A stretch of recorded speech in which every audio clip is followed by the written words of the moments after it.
गरीब भाई की अमीर बहन। किशोर और पिद्दी दो भाई बहन थे। पिद्दी बहुत खर्चीले स्वभाव की थी। वो जितना कमाती अपने ऐशो आराम में पैसे उड़ा दिया करती। लेकिन किशोर समझदार था, घर को साथ लेकर चलना जानता था। अपनी बहन के जितना कमाता तो नहीं था, लेकिन फिर भी वो किसी तरह घर का खर्च चला लेता था। एक दिन पिद्दी किशोर से कहती है, किशोर, तुम थोड़ा ज्यादा क्यों नहीं कमाते? मेरे दोस्त रोज मेरा मजाक उड़ाते हैं। अरे बहन, मैं कोशिश तो कर रहा हूँ। अच्छा सुनो, अगले महीने रक्षाबंधन है, मुझे सोने का हार चाहिए, इससे कम कुछ भी ना लूंगी। अरे दिला दूंगा बहन। किशोर को पूरी रात नींद नहीं आती। उसके दिमाग में बस ये चल रहा था कि उसकी माली हालत इतनी बिगड़ चुकी है, अब वो सोने का हार कहाँ से लाएगा। अगले दिन किशोर सुबह सुबह घर से ये बोलकर निकल गया कि पिद्दी, मैं गांव से बाहर जा रहा हूँ, कुछ दिन घर नहीं आऊंगा। किशोर ने अपने काम के साथ साथ फेरी में कपड़े बेचने भी शुरू कर दिए, जिससे वो ज्यादा से ज्यादा पैसे कमा सके। रात में वो एक बिल्डिंग की चौकीदारी भी करने लगा। अपने काम से थोड़ा बहुत समय निकालकर बस कुछ घंटे की नींद ले पाता था। और कब वो कुछ दिन एक महीने में बदल गए और रक्षाबंधन भी आ गया, पता ही नहीं चला। लेकिन किशोर अभी तक घर वापस नहीं लौटा।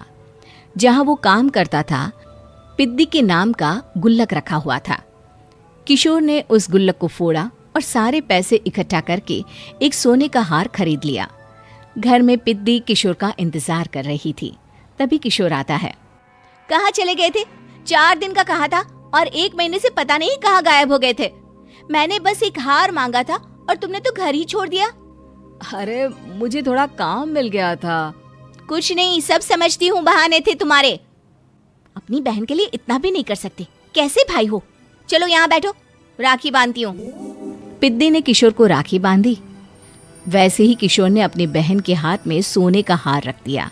उसकी खुशी का कोई ठिकाना नहीं था। वो मिठाई खिलाए बिना ही नेकलेस लेकर चली गई और शीशे के सामने अपने गले में हार रखकर देखने लगी। किशोर ने लड्डू उठाया और खुद ही खा लिया। ऐसे कई साल गुजर गए। एक दिन पिद्दी की नौकरी छूट गई। अब वो पूरी तरह किशोर पर डिपेंड हो गई थी। आए दिन किशोर को अपने महंगे महंगे शौक गिनाकर उससे पैसे मांगा करती थी। किशोर, कुछ पैसे देना, मुझे पार्लर जाना है। किशोर बिना कुछ बोले उसे पैसे दे देता। ये क्या, 500? अरे इतने में तो मुझे पार्लर में एंट्री मिलेगी बस। अच्छा, देता हूँ ना ज्यादा। अरे कैसे भाई हो, अपनी बहन के लिए इतना भी नहीं कर सकते। किशोर ने जेब से 2000 का नोट निकाला और उसे दे दिया। किशोर गरीबी में रह लेता था, लेकिन अपनी बहन को कभी कोई कमी नहीं होने देता था। बेटा, पिद्दी तुम्हारी बहन है, उसे कभी किसी चीज की कमी मत होने देना और उसका ध्यान रखना, क्योंकि भाई का फर्ज होता है अपनी बहन का ध्यान रखना। किशोर ने माँ की कही ये बात हमेशा के लिए याद कर ली थी। शायद माँ की इसी बात की वजह से किशोर पिद्दी की हर जिद पूरी करता चला आ रहा था। किशोर, आज मैं अपने दोस्तों के साथ पार्टी करने जा रही हूँ, मुझे कुछ पैसे दो ना। किशोर पिद्दी को समझाता है, लेकिन पिद्दी नाराज होकर चली गई और अपने कमरे में सुबक सुबक कर रोने लगी। किशोर अपनी जेब से कुछ पैसे निकालता है और पिद्दी को दे देता है। किशोर खुद कभी अच्छे कपड़े नहीं पहनता, लेकिन पिद्दी को राजकुमारी की तरह रखता। पिद्दी के जाने के बाद किशोर अपने काम पर निकल गया। एक तरफ पिद्दी अपने दोस्तों के साथ मस्ती कर रही थी, तो वहीं दूसरी तरफ किशोर पैसे कमाने के लिए कड़ी मेहनत कर रहा था। कुछ और दिन ऐसे ही बीत गए। एक दिन पिद्दी एक लड़के को लेकर घर आई और उसे किशोर से मिलवाया। किशोर, मुझे इस लड़के से शादी करनी है, लेकिन इनके मम्मी पापा बोल रहे हैं कि उनको दहेज में एक कार चाहिए, तभी वो मेरा और पंकज का रिश्ता कबूल करेंगे। लेकिन बहन, कार खरीदना कोई सब्जी खरीदने के बराबर तो नहीं है। अरे कैसे भाई हो तुम, अपनी बहन के लिए इतना नहीं कर सकते? देखो, मैं ज्यादा इंतजार नहीं कर सकती, तुम्हें 1 साल में मेरे लिए कार खरीदनी ही होगी। अच्छा पंकज, एक काम करो, कल तुम अपने माता पिता को घर बुला लो, मैं उनसे तुम्हारे और पिद्दी के रिश्ते की बात कर लेता हूँ। अगले दिन किशोर के छोटे से घर में पंकज और उसके माता पिता आते हैं। बेटा, तुम्हारी बहन ने हमारी शर्त तो बता ही दी होगी। जी। बेटा तुम तो इतने छोटे घर में रहते हो, दहेज कहाँ से लाओगे? मैं अपनी बहन की खुशी के लिए सब कुछ कर सकता हूँ। पंकज और पिद्दी का रिश्ता तय हो जाता है। किशोर अब अपनी क्षमता से 4 गुना ज्यादा काम करने लगता है। सुबह सबके घरों में न्यूज़पेपर फेंकता, दिन में मजदूरी करता और रात में चौकीदारी करता। खूब मेहनत करके किशोर ने अपनी बहन की शादी के लिए पैसे जुटा लिए। उसने अपनी बहन के लिए कार खरीद ली। जब वो पिद्दी के ससुराल वालों से मिलने गया तो उन्होंने किशोर से और पैसों की मांग की। इस बार किशोर हार चुका था। पिद्दी माफ करना, मैं तुम्हारी शादी उस लड़के से नहीं कर सकता। वो लालची लोग हैं, उन्हें सिर्फ पैसों से मतलब है। देखो किशोर, मैं पंकज से ही शादी करूंगी। क्योंकि पिद्दी ने तो किशोर की बात न मानने की जैसे कसम खा रखी थी। किशोर ने पंकज को घर बुलाया। पंकज, तुम अपने माता पिता को समझाते क्यों नहीं हो? भैया, वो हमारी शादी के लिए मान गए, मेरे लिए तो यही बहुत बड़ी बात है। हम एक काम कर सकते हैं, दहेज की रकम में से कुछ पैसे मैं आपको दे देता हूँ। अरे लेकिन समाज वाले क्या कहेंगे? अरे जब दुनिया को पता चलेगा तब ना। अच्छा, कुछ पैसे मैं अपने मालिक से कर्ज में ले लेता हूँ। कुछ पैसे पंकज देता है, कुछ वो कर्जा लेता है और अपनी उम्र भर की कमाई वो अपनी बहन की शादी में लगा देता है। आखिर में पंकज और पिद्दी की शादी हो जाती है। पिद्दी की विदाई के बाद किशोर बिल्कुल अकेला पड़ जाता है। अब उसका कमाने में भी मन नहीं लगता।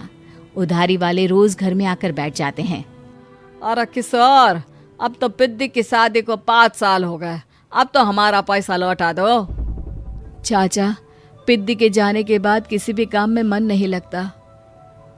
अरे तो हमारा पैसा कैसे वापस मिलेगा? जी, कुछ करता हूं मैं। किशोर के ऊपर बहुत सा कर्जा चढ़ गया था, इसलिए उसने तय किया कि वो ये घर बेचकर सबके पैसे लौटा देगा। अगली सुबह शहर के किसी साहूकार को उसने अपना घर बेच दिया और सबके पैसे लौटा के वो गांव छोड़कर चला गया। पिद्दी ने शादी के बाद कभी अपने भाई का हाल तक नहीं पूछा। किशोर को फर्क नहीं पड़ता था, बस ससुराल में उसकी बहन खुश है ये जानकर उसे खुद की खुशी मिलती थी और ये सोचकर कि उसने माँ से किया हुआ वादा पूरा कर दिया। गीत की शादी रॉकी से होती है। रॉकी और लकी दोनों भाई जिनका आपस में बड़ा प्यार होता है। अरे वाह भाभी, क्या खाना बना है। अब तो घर में ही होटल वाला स्वाद रोज मिला करेगा। अरे लकी, तुम अभी जानते नहीं हो मुझे। तुम बस डिश का नाम बोलो, मैं तुम्हें इसी किचन में बना कर खिलाऊंगी। चढ़ा रहा है तुम्हें ये, और तुम भी ना। गीत रॉकी के छोटे भाई को दोस्त की तरह मानती। वो रॉकी के साथ उसकी भी जरूरतों का ध्यान रखती। लकी, ये रहे तुम्हारे कपड़े, धोकर प्रेस करवा दिया है, अलमारी में सजा लो। अरे रख दो ना भाभी अलमारी में भी।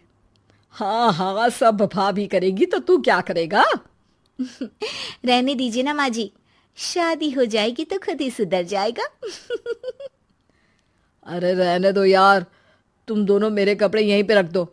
एक कपड़े अलमारी में रखने को क्या बोल दिया, शुरू हो गई। एक दिन, रॉकी सुनिए ना, कल जल्दी आ जाना, मुझे मायके जाना है, या सुबह छोड़ दीजिए और शाम को लेकर आ जाना। अरे नहीं नहीं, कल तो बिल्कुल पॉसिबल नहीं है, कल मीटिंग है। तुम लकी के साथ चली जाओ ना और उसे कह देना कि शाम को लेकर भी आ जाएगा। लकी भाभी को लेकर मायके जाता है, शाम को लेकर भी आता है। आते वक्त, लकी, तुम्हारे लिए मैंने एक लड़की देखी है, बहुत सुंदर है। अच्छा, क्या बात है भाभी, मुझे भी दिखा दो और उससे भी पूछ लो कि मुझसे शादी करेगी ना। इतनी सुंदर होगी तो मुझसे क्यों शादी करेगी भाभी? अरे वाह, क्या बुराई है तुम में, इतने अच्छे हो दिखने में। हाँ, बस अपनी भैया से थोड़ा कम हो। हाँ भाभी, आपको तो भैया से अच्छा कोई लगता ही नहीं है। लकी, तुम्हारे भैया हैं ही लाखों में एक। रात में दोनों घर आते हैं, लेकिन थोड़ी ही देर में उनके घर रॉकी की मौत की खबर आती है। हे भगवान, ये क्या हो गया? मेरा बेटा मुझे वापस कर दो। सब मिलकर माँ और गीत को संभालते हैं। एक दिन गीत बेटा, अब तो रॉकी रहा नहीं, तू देख ले अगर मायके जाना हो तो। गीत कुछ नहीं बोलती और कमरे में चली जाती है। एक दिन बुआ सास उन लोगों के घर आती है। अरे भाभी, किसकी नजर लग गई आप लोगों के घर में? मुझे तो लगता है कि इस लड़की के ही पैर ठीक नहीं है, तभी तो आते ही हमारे घर का चिराग खा गई। बुआ सास की बात सुनकर गीत को रोना आ जाता है। वो अपने कमरे में जाकर जोर जोर से रोने लगती है। लकी को ये सब देखकर अच्छा नहीं लगता। बुआ क्या बोल रही हैं? किसी का जीना मरना ऊपर वाले के हाथ होता है, ना कि किसी के पैर पर। अरे देख लो भाभी, छोटा भी हाथ से निकल रहा है। ऐसा ना हो कि ये लड़की सबको आपके खिलाफ कर दे। तभी वहां गीत चाय लेकर आती है। लीजिए बुआ जी, चाय पी लीजिए। बुआ तो घर से चली जाती है, लेकिन सास के मन में गीत को लेकर नेगेटिव विचार भर जाते हैं। अब देख गीता, बहुत हुआ, यहाँ रहकर भी कुछ नहीं होगा। अच्छा होगा कि अपने मम्मी पापा को बोल के तुझे यहाँ से लेकर जाए। और गीत अपने मायके चली जाती है, जहां आस पड़ोस के लोग कहते हैं, अरे रे, बेचारी की शादी के 2 साल ही हुए थे, लेकिन पति नहीं रहा। सास ने भी घर से निकाल दिया। देखो भाई भाभी कब तक साथ रखते हैं। और शादी करा देनी चाहिए इसकी, तो उम्र ही क्या है इसकी। हाँ, लेकिन करेगा कौन? एक तो शादीशुदा, ऊपर से कलंक पति की मौत का। तभी वहां लकी आ जाता है और वो पड़ोसियों की बात सुन लेता है। लकी तुम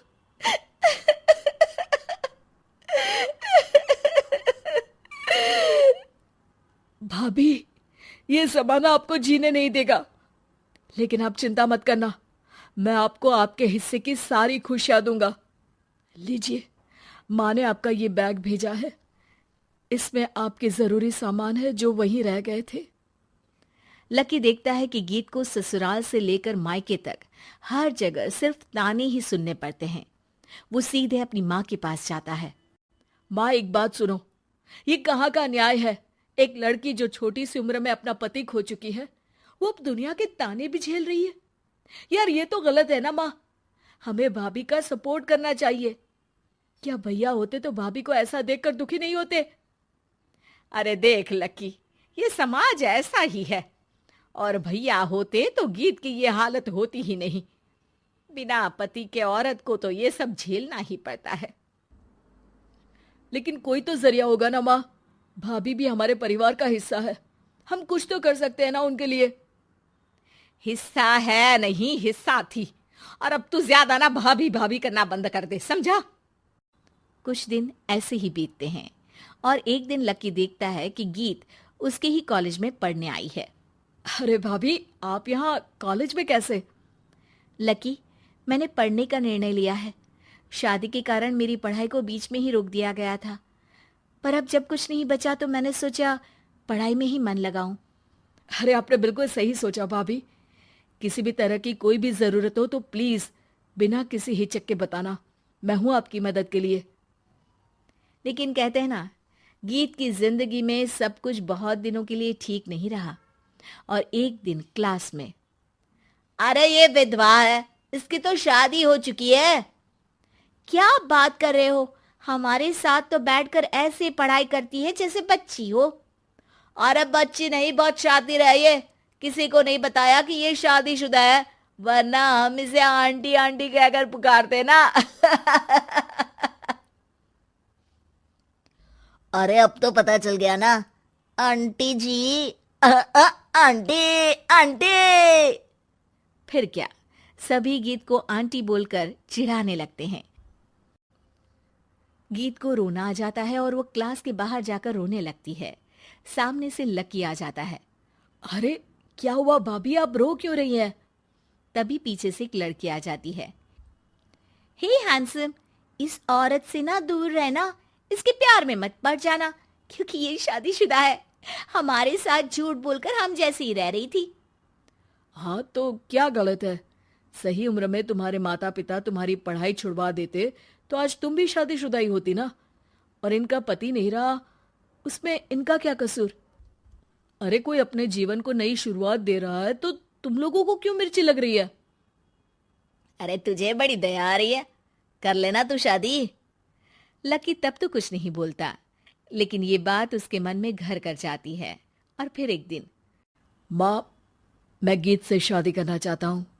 अरे क्या बक रहा है बेटा, तेरा भाई तो खा गई वो, अब मैं अपना दूसरा लड़का नहीं खो सकती। नहीं माँ, मैं गीत को यूं परेशान नहीं देख सकता। उसका कॉलेज में भी लोगों ने जीना मुहाल कर रखा है। मैं उनसे शादी कर उन्हें फिर से इस घर की बहू बनाऊंगा। तुम मानती हो तो ठीक है, नहीं तो मैं घर छोड़कर चला जाऊंगा। अरे मुझे मंजूर है बेटा। लकी माँ के साथ गीत के घर जाता है और उसका हाथ मांगता है। घर वाले मान जाते हैं। थोड़े से इनकार के बाद गीत भी लकी से शादी करने को मान जाती है। 8 फेरों का 8वां वचन। स्वाति ने इसी साल शहर के कॉलेज से पढ़ाई पूरी की है और अब उसके लिए जगह जगह से रिश्ते आने लगे हैं। स्वाति से ज़्यादा उसके रिश्तेदारों को उसकी शादी की चिंता है, इसीलिए जो भी स्वाति के घर आता वो किसी नए लड़के की खबर ज़रूर ले आता। अरे दीदी, ये फोटो देख के बताओ कैसा है। राहुल नाम है लड़के का, मेरी सहेली की बहन का बेटा है। अपनी स्वाति के साथ एकदम प्यारी जोड़ी लगेगी इसकी। जरा दिखाना, फोटो तो बढ़िया लग रहा है। कोई गलत आदत वादत तो नहीं है ना इसे? और कमाता कितना है? अरे कोई गलत आदत नहीं है दीदी, आप कहो तो एक मीटिंग करवा देती हूँ, फिर सब कुछ फाइनल कर लेना। हाँ हाँ, ये सही कह रही हो तुम। संडे को स्वाति के पापा भी घर पे ही रहेंगे। बुआ फिर वहाँ से चली जाती है और रात को स्वाति की माँ उससे कहती है, स्वाति बेटा, आज कमला बुआ ने एक लड़के की फोटो दिखाई है। संडे को वो लोग मिलने आ रहे हैं, तैयार हो ना तुम बेटा? अरे मम्मी, आप कहाँ कमला बुआ के चक्कर में आ जाती हो? अभी इतनी जल्दी कोई शादी वादी नहीं करनी है मुझे। अरे बेटा, अच्छा लड़का है, बुआ जानती है उसे अच्छे से। हाँ स्वाति बेटा, एक बार मिल तो लो, बाद में देखेंगे आगे क्या करना है। वैसे तो कमला रिश्ता लाई है तो मना करने का तो कोई सवाल ही नहीं उठता। संडे की सुबह होती है और कमला बुआ राहुल और उसके मम्मी पापा को लेकर स्वाति के घर आती है। अरे आइए आइए भाभी, इसे अपना ही घर समझिए, इनसे मिलिए। ये मेरे भैया और ये मेरी भाभी हैं। नमस्ते भाभी जी, ये है हमारा लड़का राहुल, सरकारी नौकरी की तैयारी कर रहा है ये। वैसे आपकी बेटी कहाँ है?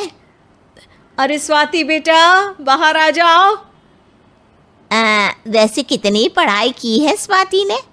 जी, पोस्ट ग्रेजुएट है हमारी बेटी साइंस में। ये सब तो ठीक है, पर घर संभालना जानती है या नहीं? हमें कौन सी इससे नौकरी करवानी है, नौकरी तो मेरा बेटा करेगा ही। पर मैंने इतनी पढ़ाई की है और आप चाहती हैं कि मैं घर पर ही बैठी रहूं? अरे स्वाति बेटा, ये बड़ों की बात में तुम कहाँ बोल पड़ी? हम सब देख लेंगे क्या करना है क्या नहीं। हम तो इसी बात पर विश्वास करते हैं कि घर के लड़कियां घर में ही रहे तो ज़्यादा अच्छा रहता है, वरना भाई साहब आप तो आजकल के हाल जानते ही हैं, कितनी घटनाएं होने लगी हैं औरतों के खिलाफ। स्वाति बेटा, रसोई का काम तो पूरा जानती हो ना, शादी के बाद तुम्हें ही संभालना है वो सब। अरे बहुत अच्छा खाना बनाती है ये, आप सब लोग इसकी तारीफ करते नहीं थकेंगे। लो भाई, हो गई मीटिंग, अब शादी की तारीख फाइनल कर लेते हैं, क्यों भैया? भाई हम तो पंडित जी से चर्चा करने के बाद ही तारीख फाइनल करेंगे, सालों से हम उनकी बातें मानते हुए आ रहे हैं। लड़के वाले और कमला बुआ की बातें सुनकर स्वाति एकदम नाराज हो जाती है और उसे लगने लगता है कि शादी के बाद उसे घर पर ही बैठना पड़ेगा। लेकिन घर वालों के आगे उसकी एक नहीं चलती और उसे शादी के लिए हाँ कहना पड़ता है। शादी का दिन आ जाता है और सब मंडप में जमा होते हैं। अब फेरों का समय हो गया है, अब कन्या अपने वर से 7 वचन मांगेगी। आप किसी धार्मिक आयोजन में जाएं तो मुझे भी ले जाएंगे। आप मेरे माता पिता का भी बराबरी से सम्मान करेंगे, हमेशा मेरा साथ निभाएंगे। आपको दोनों परिवार की जिम्मेदारियां बखूबी निभानी होगी। हर ज़रूरी बात में मेरी भी राय लेंगे। आप सभी गलत आदतों से दूर रहेंगे। आप मेरे अलावा किसी और औरत से कोई गलत संबंध नहीं बांधेंगे। ये 7 वचन पूरे हुए। वर क्या तुम्हें ये सारे वचन मंजूर है? जी हाँ पंडित जी, मैं सारे वचन अच्छी तरीके से निभाऊंगा। अरे वाह वाह, बढ़िया तरीके से सब काम संपन्न हो गया। तो इसी के साथ विवाह संपन्न हुआ और आज से ये दोनों पति पत्नी हुए। 1 मिनट पंडित जी, अभी एक वचन लेना बाकी है। अब कौन सा वचन है बेटा? मैं अब हमेशा के लिए किसी दूसरे घर में जाने वाली हूँ, तो पति के अलावा मैं अपने सास ससुर से भी एक वचन लेना चाहूँगी। अब कहो बेटी। मैं ये चाहती हूँ कि मुझ पर किसी बात की कोई पाबंदी नहीं लगाई जाएगी। मुझे सब कुछ करने की आज़ादी होगी और मैं भी विश्वास दिलाती हूँ कि मैं एक अच्छी बहू बन के दिखाऊंगी। स्वाति की बात सुनकर उसके सास ससुर एकदम चौंक जाते हैं और कुछ बोल नहीं पाते कि उतने में कमला बुआ बोल पड़ती है। अरे बेटा, ये भी कोई कहने की बात है? रानी बन के रहोगी तुम तो। वचन देने से पहले सोच लीजिए, क्योंकि शास्त्रों में वचन ना निभाने वालों के लिए नरक से भी बदतर सजा लिखी है। स्वाति की चालाकी से वहाँ मौजूद सब लोग प्रभावित हो जाते हैं और लोगों में बदनामी ना हो जाए, इस कारण स्वाति के सास ससुर को उसे वचन देना पड़ता है। और कैसी अपशकुन वाली बातें कर रहे हैं आप पंडित जी? हमें मंजूर है बेटा तुम्हारी शर्त। स्वाति अपनी समझदारी से अपनी बात अपने ससुराल वालों से मनवा लेती है और खुशी खुशी राहुल से शादी कर लेती है। अब से हर शादी में मैं खुद 8 वचन दिलवाऊंगा। ओम मंगलम मंगलम मंगलम। एयर होस्टेस बहू। लंबी गोरी सुंदर दिखने वाली आन्या को एयर होस्टेस बनने का शौक था। वो दिन हो या रात सिर्फ एयर होस्टेस बनने के सपने देखती, वैसे ही वीडियो देखती और वैसे ही बोला करती थी। एक बार उसे देखने लड़के वाले आते हैं। आन्या बेटा आओ, मेहमान आ गए हैं। आन्या बाहर आती है। वो एयर होस्टेस की ड्रेस पहनी होती है। आन्या मेहमानों से बिल्कुल एयर होस्टेस की तरह बात करती है। आप सभी लोगों का हमारे शर्मा हाउस में स्वागत है। उम्मीद है आप लोगों को हमारे घर की मेहमान नवाजी के साथ ही मैं काफी पसंद आऊंगी। आप लोगों से निवेदन है कि अगले आदेश तक अपनी सीट की बेल्ट बांध ले, हम जल्द ही उड़ने वाले हैं। होने वाली सास बोल पड़ती है। उड़ने वाले हैं? अरे कहाँ उड़ने वाले हैं? ये किसी घर में आए हैं या प्लेन में? क्या है भाई साहब, ये आपकी बेटी को क्या हो गया है? तब आन्या की माँ जवाब देती है। वो क्या है ना, थोड़ी मजाक या किस्म की है हमारी बेटी। वो तो दिख ही रहा है। वैसे क्या आन्या बेटी, एयर होस्टेस हो क्या आप? हो नहीं, पर हो जाऊंगी। 2 राउंड क्लियर है, बस अब तीसरे राउंड के बाद ज्वाइनिंग, फिर मैं बन जाऊंगी एयर होस्टेस। वाह वाह, सुना है एयर होस्टेस खूब कमाती है। और नहीं तो क्या, हर ट्रिप के पैसे, ऊपर से विदेश घूमो। मैं तो जल्द ही उड़ जाऊंगी। आन्या की बात सुनकर सास को लालच आ जाता है। वो मन ही मन सोचती है, मजा आ जाएगा, मैं भी बहू के साथ कभी अमेरिका तो कभी कनाडा। उधर आन्या मन में सोच रही होती है, ये रिश्ता मेरे लिए ठीक रहेगा। चुस्त लग रही है बुढ़िया, अपना घर संभालेगी, मैं प्लेन में, ये घर में। और फिर हंसते हंसते ही आन्या के मुंह से निकल जाता है, वो क्या है ना, मुझे तो रिश्ता मंजूर है जी। अरे बेटा, तूने तो मेरे मुंह की बात छीन ली। मुझे भी तो बहू के रूप में बहुत मंजूर है। तो बताइए कब की टिकट कटनी है मेरी? अरे कोई मुझसे भी तो पूछ ले कि मुझे शादी करनी है कि नहीं। ओह माय गॉड, एक एयर होस्टेस ने शादी के लिए हाँ कर दी है, तो तुमसे क्या पूछना। खैर अब मैं चलती हूँ, नमस्कार। आन्या का एयर होस्टेस बनने वाला भूत चढ़ता ही चला जाता है। खैर विवेक की शादी आन्या से हो जाती है। शादी के बाद बहू क्या बात है, लाल सी ड्रेस में बिल्कुल परी लग रही हो। गुड़िया तू क्या सोच रही है मैं सब जानती हूँ। ये मेरे साथ लटकना चाहती है, गंवार कहीं की। अरे क्या सोच रही है बिटिया, मुझे घूर घूर कर देख रही है। अच्छा मैं ये कह रही थी कि मैंने सुना है वैष्णो देवी जाने के लिए प्लेन से जाओ तो 2 घंटे में दर्शन हो जाते हैं। वो क्या है ना, माता के दरबार में मत्था टेकने का मन था। हाँ हाँ क्यों नहीं, मैं टिकट करती हूँ ना आपकी। बहू वहां से चली जाती है। रात को खाने की टेबल पर सभी से निवेदन है कि खाने का सामान परोस दिया गया है, जल्दी जलपान कर ले। सहयोग के लिए शुक्रिया। सभी को आन्या की बातें अजीब तो लगती है, लेकिन करे क्या, बहू जो ठहरी। लेकिन फिर एक रोज रात को, हाँ मुझे नींद ही नहीं आ रही, क्या करूं मैं। क्यों, क्या हो गया, नींद क्यों नहीं आ रही? वो क्या है ना, धरती पर सोने की आदत नहीं है ना, मुझे तो आकाश में सोना है, जहाँ से बादल दिखे। ये क्या, घर के अंदर सड़ी सी छत और रेलवे का पंखा चलता दिख रहा है।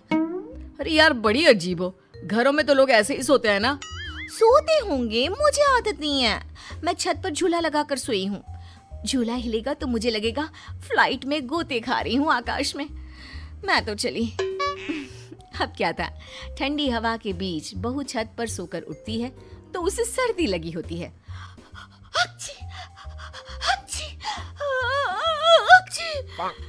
अरे क्या हो गया बहू, तू तो बोल रही थी मुझे जम्मू लेकर जाएगी, तू तो पहले से ही बीमार होकर बैठ गई। मैंने तो पैकिंग भी कर ली है, अब उड़ा कर ले चल। हक्ची, यहाँ नाक की दही बनी हुई है और इन्हें जम्मू घूमना है। हाय रे, लगता नहीं कि ये एयर होस्टेस बहू कभी मुझे प्लेन की सैर भी कराएगी।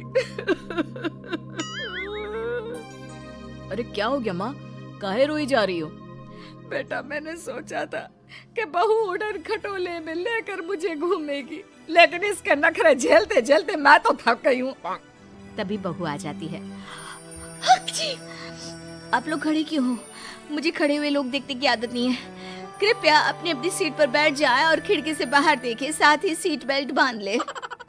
देखो आन्या, ये एयर होस्टेस वाली जॉब बाहर तक ठीक है, लेकिन तुम ये घर पर जो अजीब सा व्यवहार करती हो ना, ये मुझे बिल्कुल भी पसंद नहीं है। तुम क्या समझो मेरी नौकरी की कद्र? ठेले में बैठ बैठ कर बस ठेले हो गया हूँ। मैं एयर होस्टेस हूँ। पता है हवाई टिकट कितने की आती है? लोग एक बार बैठने के लिए मरते हैं, मैं तो रोज 2 बार घूमती हूँ। और सासू माँ, मैं आपकी तरह खाना बनाने वाली औरत नहीं हूँ, समझ गई? बड़े ही घमंड से बोलने वाली बीवी का ये लहजा पति को बिल्कुल पसंद नहीं आता। वो ठेला नहीं शोरूम है, जिसे तुम काम बोल रही हो वो मेरा जमा जमाया बिजनेस है, जिसे देखकर तुम्हारे मम्मी पापा ने मेरी शादी की थी। अरे हम लोगों की फ्लाइट में तो माल्या से लेकर मोदी आते हैं। हाँ हाँ आते होंगे, लेकिन भागने के लिए, घूमने के लिए नहीं। जो भी हो, है तो बिजनेसमैन ही ना। हाँ तो वो कौन सा तेरे से शादी करने को भाग रहे हैं बहू? पानी ही पीते हैं ना तेरे हाथ से, कोई बिजनेस एडवाइजरी तो नहीं लेते क्यों? अरे घूम घूम कर खाना, चाय और पानी ही तो बांटती है ना तू। जैसे जमीन पर वेटर होते हैं, तू बस इंग्लिश में गिटपिट करती है और तू हवा की वेटर है, जब देखो तब घमंड करती रहती है। सास के मुंह से पहली बार कड़े शब्द सुनकर आन्या रोने लगती है कि तभी ससुर उसके सपोर्ट में आ जाते हैं।